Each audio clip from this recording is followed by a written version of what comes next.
Okay, welcome to Lecture 10. Today we're going to talk about soil moisture management. So this is where the stuff that we've been learning about soil moisture really comes into an aspect that you might deal with on a farm or even in your garden, someplace like that. This is going to have some real good application for you, I hope. Now, with soil moisture, there's several things that we need to consider, and I think we've talked a lot about how soil texture, structure, and soil depth can influence your soil moisture. There's the Goldilocks theory, where you guys remember the story of Goldilocks and the Three Bears, and how there's always too much or not enough, but there's also a point where we can get our soil moisture just right. And really that's what we're trying to do with our irrigation, is we're trying to get that water, that soil water and moisture just right.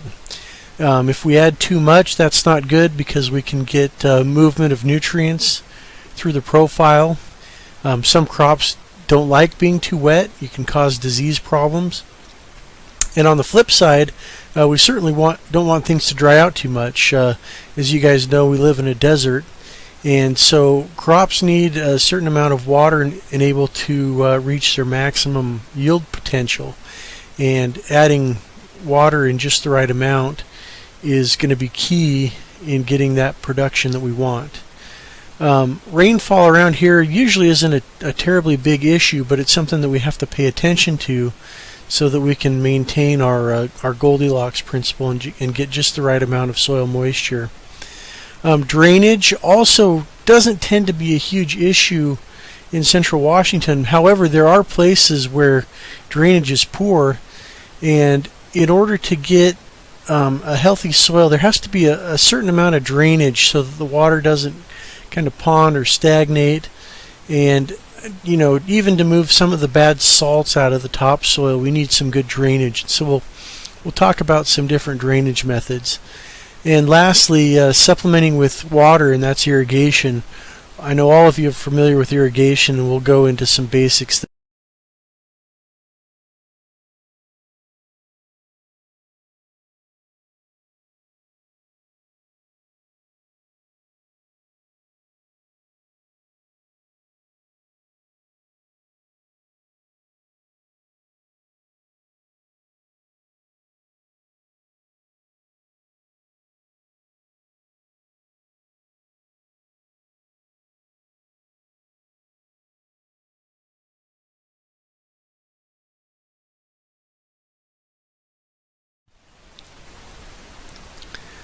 So once the water penetrates the soil, as you'll recall, this is called percolation. And this is the downward movement of water once it's into the soil. And if there's an eventual loss, this is called drainage, and especially it's lost beyond the root zone. Really wet areas in the U.S., and even on some irrigated land, sometimes half of the water that is put into the system can be lost to drainage. Now, there's another fate of precipitation, and that one of those is erosion. However, there are what periods where here the drainage is manhole cover, and this is not an area that has very poor infiltration. And so sometimes what happens is water is pushed down below the root zone through here. A lot of precipitation. You have that force of capillarity, and that water in the subsoil eroded some can actually move away upward, and so what you're looking at is a manhole cover and cohesion that has been exposed because the soil around it had been eroded away. And so this is kind of one of the possibilities that can happen if infiltration and percolation into the subsoil is poor, is you get surface soil that's stripped away because of the water. And I believe this is in Maryland. Yeah, Baltimore, Maryland. So meeting the plant water demand, we need to keep in mind that there are seasonal trends. Definitely the soil moisture right now is not the same as it is in the fall, is not the same as it is in the spring or summer. We have to keep in mind that there are trends, and we have to irrigate accordingly. Another thing that's important is rooting depth. We need to apply water so that the entire root zone is irrigated. We don't want to just irrigate the roots at the top nor do we want to just make sure that the roots at the bottom are wet, but we got to take in mind that there's an entire root zone that should be addressed. And also, and this is crop dependent, is that there are critical periods when water needs to be applied, and it might need to be applied in more in greater quantities than at other times. And so there's a few resources that we use, and one of them is called a crop coefficient. And what this is it's a factor that we use to define how much of the crop water the crop needs. And so let me give you a quick example. Think of a cornfield in May, and so in May you might have some 5 or 6 inch tall corn plants, and they're using water. However, the amount of water that they're using at that stage in their growth is not near what they're going to be using towards the end of July. And so we use a crop coefficient. We take a reference amount of ET, and you'll remember that ET stands for evapotranspiration. We'll take a reference amount of ET and multiply it by that crop coefficient to get how many inches of water we're going to use. And so let's say that in a week in May that our crop needs an inch of water. Okay, let's say that's our reference ET is 1 inch. Now keep in mind that crop coefficient kind of takes into account its growth stage, and early in the season, let's say that its crop coefficient is 0.5. In other words, it's half of what the reference ET is. And so really the reference ET is 1 inch, but because that crop is not fully developed, it's only going to use about half of that. And so in that situation, you'd put on about a half an inch of water. Now let's fast forward, and let's say it's the end of July, and the crop needs 2.5 inches of water. Well, in this case, we'll go ahead and say that our crop coefficient is 1, meaning that the crop needs 100% of our reference ET, and so we'll go ahead and put on 2.5 inches. And we'll do some math, and I'll show you how to find out these numbers. But they're all based on models and predictive models, and I'll kind of show you how to use them. This is something we'll have to do in class, but I'll do my best to kind of talk you through it in this lecture. Now, there's certainly different rainfall zones in the United States. In Washington, central Washington is actually a large desert. It doesn't look like it because we are able to irrigate, but on average around Moses Lake we get 5, maybe 6 inches of precipitation a year. And you guys will remember that moving from like Pullman over to Othello, you can see the variation in rainfall amounts, and this is what we'd call a climosequence. You can see it right here really well. This variation in climate or precipitation in this case across the landscape. So drainage. Let's talk about drainage a little bit. We need drainage when the soils are too wet. Okay? It's good to have wet soil, but sometimes if our soil is too wet too often, then we've got a problem. There are a few limitations that we'll need to talk about, and one of those is if we need to provide drainage to our field or to our soil, there has to be some place for the water to go. Okay? And so some common techniques that we use are drain tiles and ditches or trenches, and I'll show you some examples of both of those. Now here's just a little cross section of a watershed where we're showing that we've got up here, we've got a well-drained soil. Okay, there's nothing up here that's impeding the movement of water down the soil. But moving over here, what happens is, let's say that we've got an impermeable layer. Maybe we've got a clay or a really hard pan of soil that doesn't allow water to percolate down the profile. what happens is the result is we tend to have what we call a perched water table.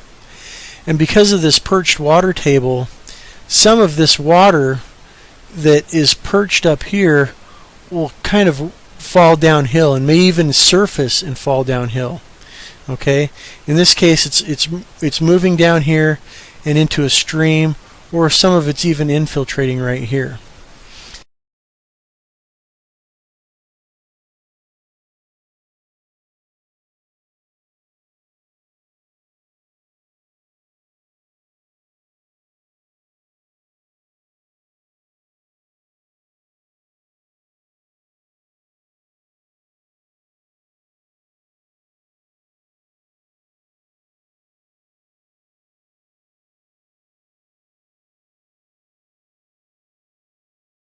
Now, the reason that we want to enhance the soil drainage is maybe in conditions where we have some of this water that doesn't basic want to drain ways down the that we provide drainage. Okay. In a normal, you're looking at on the top here system. This is an example the of ability like a tile drainage. We've got the ability to draw from right here. This is kind of a ditch drainage. And the thing that I want you to take away from this, in order for our plants to do well, is that in these two cases right here, whether we're doing a ditch or a tile drain system, and so this really creates kind of an engineering and a plant production problem. Any drainage because our tile or our ditch doesn't extend into the water table. In order to get that water to move out, we have to have contact with the water table, which is what you see over here on the right. So on the right, our trench or our drain extends into the water table, and by so doing we're able to move that water out. And so here's kind of another picture of the same thing. Over here on your left we've got a trench drainage system, and on your right we have a tile drainage system. And basically what you can see is that our trench extends into the groundwater, and by so doing our groundwater is able to move out. Tile drain is basically what they'll do is they'll go in and they'll bury pieces of round tile, and they kind of connect together to form a tube, and that tube is permeable. There's holes in it, and so the water can enter the tube and it's moved out. But remember, there has to be a place for the water to go, and so sometimes if you're in a situation where you're in a really low-lying area, you have to go low enough in order for your drain or your trench to meet the water table, but then beyond that there has to be somewhere downhill for that water to run. And if there's nowhere downhill, or you can't pump it out, that's really expensive, then you're really kind of fighting the geology of the area, because it has to go somewhere. It can't just once you get a tile or a trench in, and if the water doesn't have anywhere to go, nothing's going to change. The water has to go somewhere, and that's what this is trying to show. That's a test question, by the way, is that we have to have our drain or our trench in the water table in order to move water out of the soil.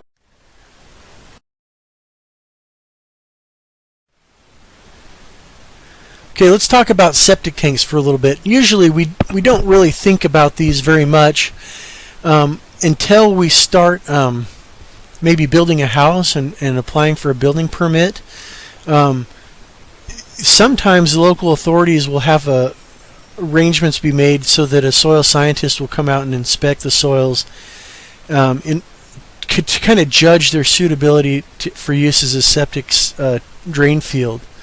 Okay, and if the soil is found unsuitable, it can be kind of a bummer, because they won't issue a permit. Here's an example of a basic septic system.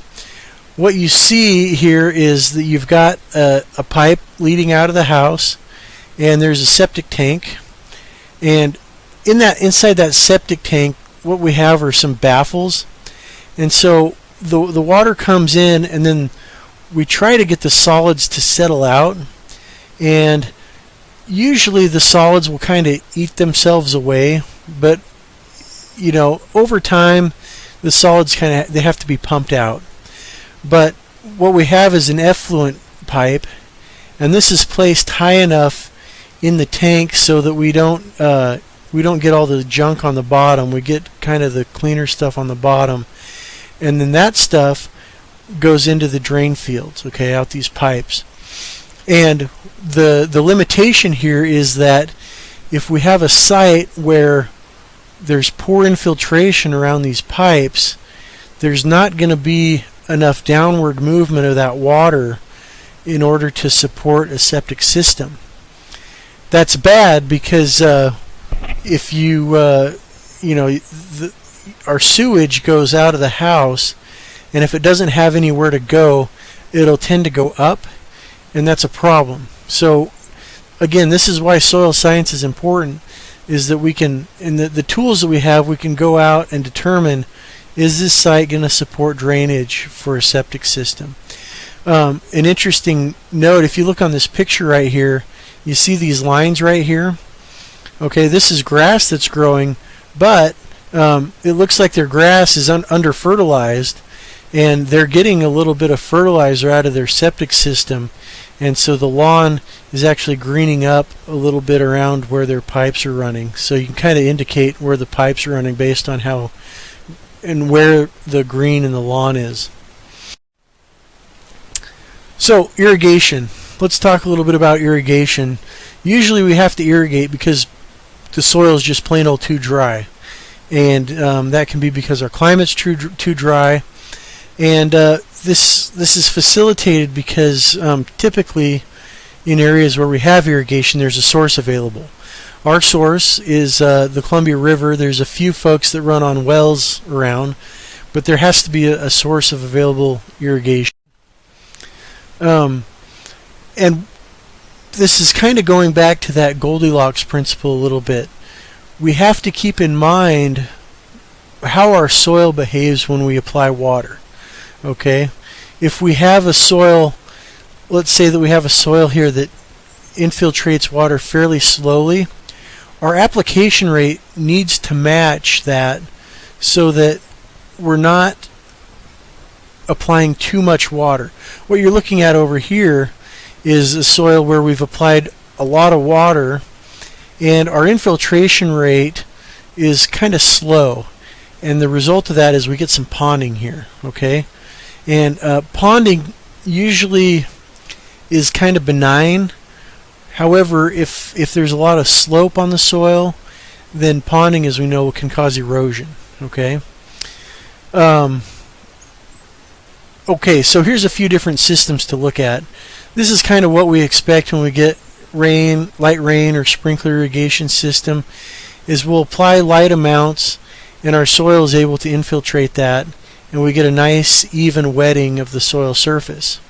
Okay, in the case of heavy rain or over application of irrigation water, again we might have nice even soil moisture, but we can get ponding on the top too. In terms of drip irrigation, now drip is where we have kind of a hose that'll run along either the surface or subsurface, and at certain points it will emit water. And the pattern that we typically see with drip irrigation is we kind of see a spreading of the soil moisture along that drip emitter. In furrow irrigation, now you have to kind of imagine that you're looking face on with this thing, but this is kind of how you'd expect a furrow irrigation to wet up. This would be two different furrows right here. So let's talk about systems for a little bit, and I know you guys are all familiar with these, but we'll go over them really quick just to refresh your memory. So we've got surface irrigation, and that's usually done in furrow or sometimes by flooding. I don't think a lot of people do that anymore, but in some areas they still do flood irrigation. We got sprinklers in the form of either a wheel line or some sort of solid set, and then I think circles would fall into that category as well, wheel lines. And then lastly we get drip. So there's two types of drip, which are surface and subsurface, and this indicates whether the drip line is is either on or above the surface or below the surface. Okay, in furrow irrigation, basically we have to rely on the slope of the field in order to get our movement of water. And so what we have usually is a head ditch up here, and that water feeds our lines, and we tend to have a kind of a waste ditch at the bottom of the field to collect the water and direct it off the field. So commonly we'll see siphon tubes or gated pipe. Man, when I was a kid I worked with both of these quite a bit and am intimately familiar with both of them. A lot of work with these, and there's a few benefits and drawbacks to them. Obviously they're very cheap, but there's a lot more labor involved with them too. Again, this is kind of how our wetting front looks, and depending on the crop we might have a close or a really wide bed. It just depends on what we're growing and what the spacing is going to be for each crop. This one on the top here is solid set. We might see something like this in an orchard where we've got pipes that are underground and then sprinklers above the surface. We might have hand lines. This is they call it a movable pipe, but I think everyone knows these as hand lines. And then wheel lines too. I like how they draw all their sprinklers the same. But anyway, you guys are all familiar with all those.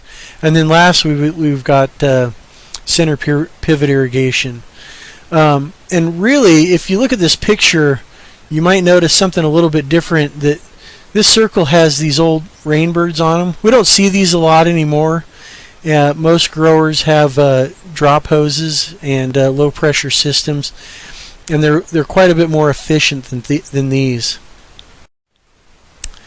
And then lastly, we've got drip irrigation. So here's an example of a surface drip irrigation. This is in wine grapes, and the beauty here is that the grapes have a trellis system to kind of train the vines to grow the way they want, and so the grower will put this drip hose on here, and you can see where the emitters are placed at. It looks like there's one on each vine and one between each vine almost. And so this is a drip system. If it were buried, it would be a surface drip system. Now, this is something that I want you to do before class next week. Is I want you to go to the this irrigation website, and there's a lot of information on here on how we use evapotranspiration and weather data to understand how much water we need to apply to the soil. Another thing that I want you to do is go to this website right here, weather.wsu.edu, and I want you to create an account there. It's free. All you have to do is provide your name and email address, I think, and it'll give you a login and a password, and that'll give you access to WSU's weather network. And like I said on Monday in class, I want to go over that and how to use it, and how to use it to understand how much water a crop's going to use. And we're going to use it as an evapotranspiration predictor. Okay, and we're going to do a little bit of math too, and I'm going to show you how you can use that to understand how much water to apply to your crop in a given week. So it'll be really useful information. Okay, that's all I've got for this lecture. And actually, I think what I'm going to do is make this the last lecture for the week. And so there are only 3 lectures out of 4 days this week. But when we start up next week, we're going to go over that irrigation stuff a little bit more, and then we'll start into clay mineralogy, which is kind of a shift in direction. So we'll see you in lab on Friday.